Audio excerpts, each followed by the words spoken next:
حي على الفلاح.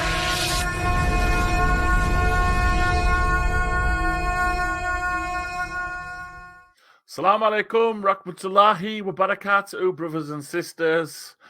Welcome back to Come to Success. This is me, Chris. Thank you for watching my Piers Morgan reaction. Alhumdulillah, I was blessed for it to go viral. Thank you for liking and subscribing. I gained many new subscribers. Welcome to my channel. But today, we've got a bit of comedy coming from Shakyh Lawful Rebel, the man who's trying to teach us about Islam. So I'm going to show you the first clip, and then we'll go through it if we're not too busy laughing. So here we go. This is our Shaykh, the new Shaykh of YouTube. Inshallah. Ta-da! So on the right, there's in the blue corner is Brother Jordan M. Alhumdulillah.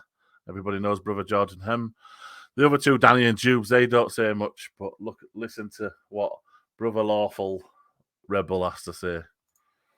So how do you console that? The fact that you can have something in the Meccan Quran where there's no jihad, and it's deemed as good.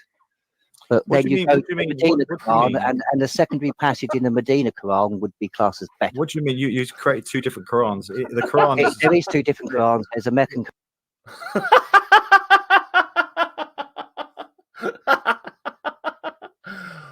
Let's go. Quran and the Medina Quran. No, it's split into two. It's split so you've got obviously you've got the verses where he's in Mecca, and then you've got the verses where he goes to Medina, and then in the end he actually comes back to Mecca. So I'm literally quoting Imam Zahin. Like I said, if we want to take Islam and the whole of his.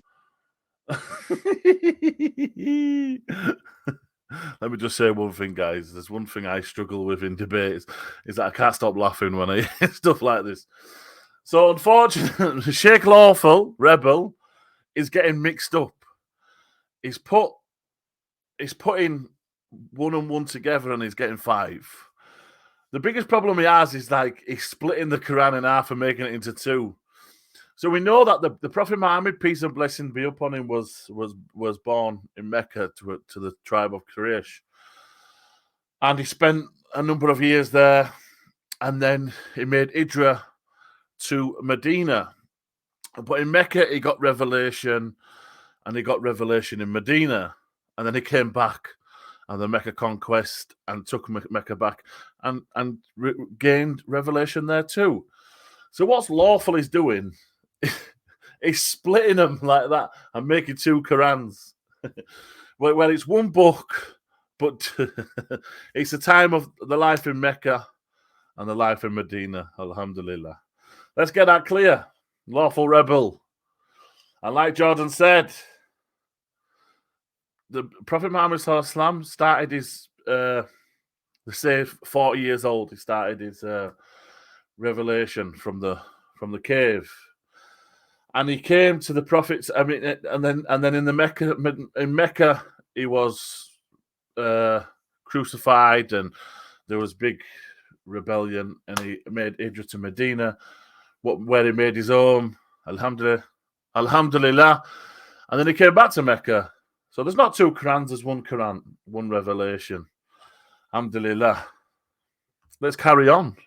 See what else Shakyh Rebel Lawful has to tell us. Inshallah. The whole of Islam is actually. There's not 2 Qurans. There's not a Meccan and Medina Quran. There is actually. I can 100% conclusively. Go and have a look. I can 100% conclusively prove actually. That's why there's passages from Mecca and passages from Medina. You've got imams, top imams that actually. So let's just remember, this is Shakyh Lawful Rebel. He's arguing the fact that there's 2 different Qurans. I've been a Muslim 8 years. I've never, ever come across 2 different Qurans, Mecca Quran and Medina Quran. Never. Have any of you guys come across this? Show me. Speak about the differences of the 2 Qurans. So it's a fact. Islam. They always go, it's a fact. It's a science thing, saying fact. It's a fact. If it's a fact, it's a fact. They always do it. Every single time. Don't make sense.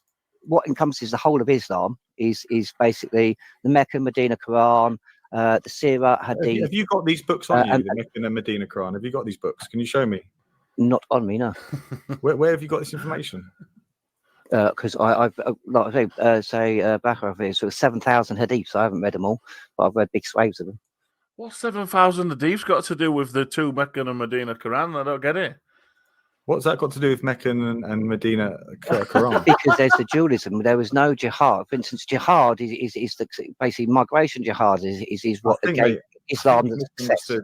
You've obviously looked at something and misunderstood it. So you're talking about No. This is within Islam, right? by So Lawful Rebel he wants to talk about offensive jihad, but he doesn't know simple things like the 5 pillars of Islam. He doesn't know the difference. There's no 2 different Qurans.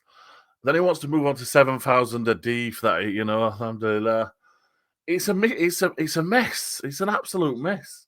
There's no formality, no substance to this argument. Every time we have to deal with people who don't have no substance, but we have to keep pandering around their idea of what Islam is. It's simple. Islam is a religion that we believe one God. And we believe that the Prophet Muhammad Sallallahu is the last and final messenger. And the Prophet came and he defended his people.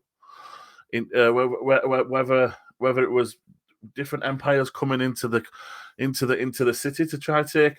People think these days, that the Prophet in the time of the Prophet Muhammad in the 7th century, they had PlayStations and that these empires were coming to take the PlayStations. These empires were coming to take the kids and wife. Do you defend your kids and wife, or do you just stand there and go, "Oh yeah, it's okay, just take my wife"? Alhamdulillah, when it comes to war in Islam, there's many rules. Only men and men can fight. You can't kill elderly, you can't kill children, and you can't kill women. You cannot chop down trees. This is all in the Quran, alhamdulillah. And he wants to talk about offensive jihad. The Prophet ﷺ protected his people, and he protected the people around him. Let's move on to something else that he. I don't want to make it too long. We'll just stick with little points. So let's carry on. About I don't follow because they Imam. won't I think. don't follow Imam. Imams So, are, Jordan, there's a question from the audience, and that is that you say that Muslims are not to destroy religious, why did Muhammad churches. destroy this? Yeah, why Yeah, did yeah. they? Yeah. Muhammad, It's a good question. in the hadith, Muhammad actually orders things to be destroyed. No, so So- there's a Lied Muhammad again, destroyed rebel. the idols in the Kaaba, at the Kaaba, right? Yeah. So the story behind this is So all the 4 jurisprudence, Hanafi, Shafi'i, Maliki, Hanbali, all take the opinion, which makes it ijma, that non-Muslims living under the protection of a Muslim state must not be forbidden from repairing their churches, temples, and other places of worship, because forbidding them from doing so would lead to the destruction of these places. Thus, the ruin of these places takes the same ruling as destroying them. In addition, Shihab ad-Din al-Karafi, the Maliki jurist, stated the following: the covenant of protecting non-Muslim imposes upon Muslims certain obligations towards them. They are our neighbours under our shelter and protection upon the guarantee of Allah, his messenger, peace and blessings be upon him. And the religion of Islam, whoever transgresses against them, even with a mere word of injustice or insult against any non-Muslim, has breached the covenant of Allah. His messenger and his or her conduct would be considered counter to the teachings of Islam. Ibn Azim, the Zahari jurist, also said the following: if a non-Muslim is threatened by an enemy, it is our obligation to fight the enemy with soldiers and weapons, and even to die defending him. By doing so, we will be honouring the covenant of Allah and his messenger. To hand him over to the enemy would mean that we were negligent of covenant of Allah and his messenger. Alhamdulillah. So this is what the four schools of thought says about these certain aspects that we should protect, especially the non-Muslims and churches and temples and synagogues and stuff like that. So if it was under Muslim rule, Lawful Rebel has other ideas. But let's carry on. And like I say, strict rules in Islam about what other people believe.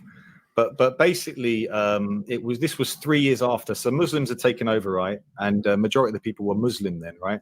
So what Jordan's talking about is when Muhammad destroyed the idols around the Kaaba, which when Muhammad, peace and blessings be upon him, took over, that become his right of his land. So he destroyed the idols away from, because we don't believe in worshipping these. So that's fine. So let's carry on. Let's see what else we can pick out of this. So this was after, like I say, it wasn't like he just went along and said, right, you pagans, you don't believe in this. So that's the story behind that. You look at the context of everything else in Islam, there's respect to other religions. That's obviously you're talking about, idol worship. And there's also talk of striking the unbeliever by the neck. 1 minute, how do you go from talking about the destruction of buildings and adultery? Lawful Rebel, you have to be absolutely honest with yourself right now. How do you go from that to talk about a war verse, a defensive war verse, when the Muslims was not allowed to defend themselves, and then they got given orders to defend themselves wherever you find them, strike there next in war? Let's listen to Jordan's reply to this, because I think it's beautiful, and Alhumdulillah, may Allah bless him.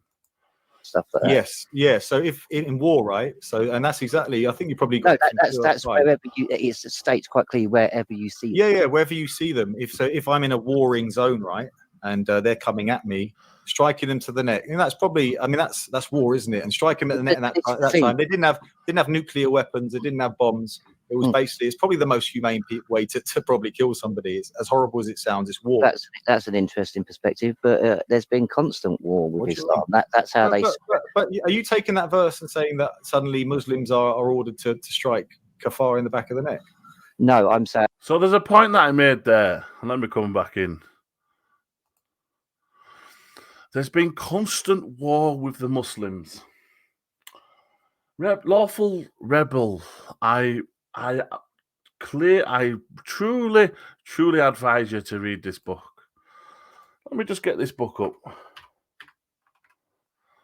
Let me just get this book for you. So I advise you to read this book, brother. This book is £271 for a reason. The reason why it's so expensive is to stop people reading it, because you're not going to pay that much money for a book. One of my friends many years ago borrowed me this book, and I read it, and it's interesting. I think this guy, Charles Phillips, is an atheist, and he talks about the wars from the beginning of time till the end. And you'll clearly see that Muslims have not been in war since the start of time. It's all made up fallacies in your brain. It's what you want, Lawful Rebel. It's what you want. But if you read this book, come back to us. We'll be here waiting. But if not, keep giving this rhetoric out that religion is the cause of wars. We hear it all the time. But do you know what? Because people kept saying, Chris, religion is the cause of all wars. A fact. Chris, religion is the cause of all wars. Fact. It's always fact. Well, when you read academia like this, you come to realize that fact that you're saying, Lawful, is only the reason why you're saying fact is because it makes you feel better. And it's an ego base. And hopefully, inshallah, God willing, you can read this book and stop giving out this rhetoric. Right, guys, we're going to move on to something really interesting, what Lawful Rebel says. Alhamdulillah, let's have a listen. Everybody, open your ears and listen to this. You pay tax. Yeah, it's either pay money or thing. You pay tax. What happens if you don't pay your tax, Lawful Rebel? How about the halal tax? Does the children and old pensioners have to pay that?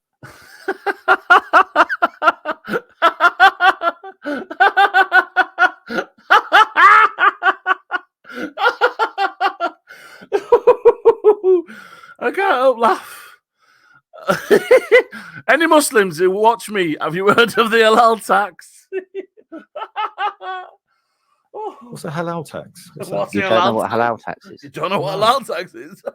You Where'd you get claim that from? you know enough about Islam and you don't know what the halal tax is. You don't know about clever about Islam, but you don't know about halal tax.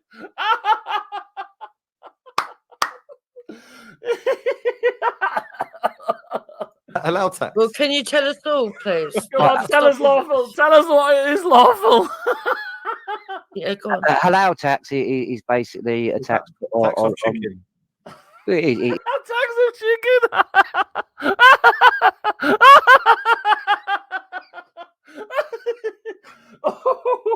It's basically food that has been ritualized under Islam. Do you know what halal means, right? This bloody hell. Halal tax.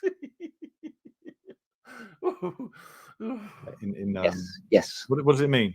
Halal is a direct relation to how it's slaughtered, to how clean. No. Did you listen carefully, people? I can't help but laugh. This is funny. This is comedy. This. Listen to what he said. The explanation for what halal means. Watch. It is basically a tax on chicken. Watch. Listen. It's basically food that has been ritualized under Islam. Do you know what halal means, right? Yes. What does it mean?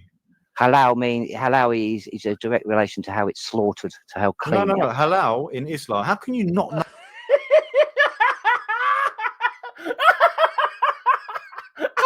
How can you talk about?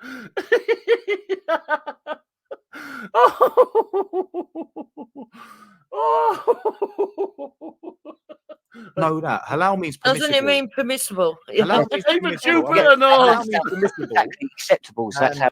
Oh, I can't listen to no more, guys. May Allah subhanahu wa ta'ala bless Brother Jordan. Alhumdulillah. Even Jupiter knows what halal means. Halal means permissible. It doesn't mean nothing to do with slaughter. Tahib is something to do with the kindness and thingy affair of the animal. It might be. Is he a tahib tax? Unfortunately, lawful, my brother. You are not one of our sheikhs or muftis after that. You have, so basically in the UK, if you're not from the UK, a lot of these non-Muslims who I don't even think they read books of Islam. I think they're reading Islamophobic websites. They come with this rhetoric that halal means the slaughter of a chicken or of an animal. No, when it has, there's a certain way it needs to be slaughtered for it to be permissible for us to eat. That's it. It needs to be obviously Bismillah needs to be said, and there's conditions for it to be allowed. Well, it's short and sweet. This guys once again, Brother Jordan, may Allah subhanahu wa ta'ala bless him. If you want to go watch it, I didn't play it all. If you want to go watch it, I'm gonna put it fully in the description. Go watch it. Give Jordan some love. And let's keep this cracking. These reaction videos are getting funnier. That's the funniest one. And Mr. Lawful, may Allah subhanahu wa ta'ala make it easy on you and keep studying, bro. And keep bringing us this funny content. Shakyh Lawful Rebel. Thanks for watching, guys. This is another reaction video over and out by Chris from Come to Success. And I love you all for the sake of Allah subhanahu wa ta'ala. May Allah bless our Palestinian brothers and sisters in this dreadful time, and all the people that are struggling around the world, the Uyghur Muslims. If you've not already done this, press the subscribe button, subscription. It doesn't cost you anything. Press the like button, share it to your friends. And second of all, make sure you have a lovely time. Assalamu alaikum, rahmatullahi wa barakatuh. حي على الفلاح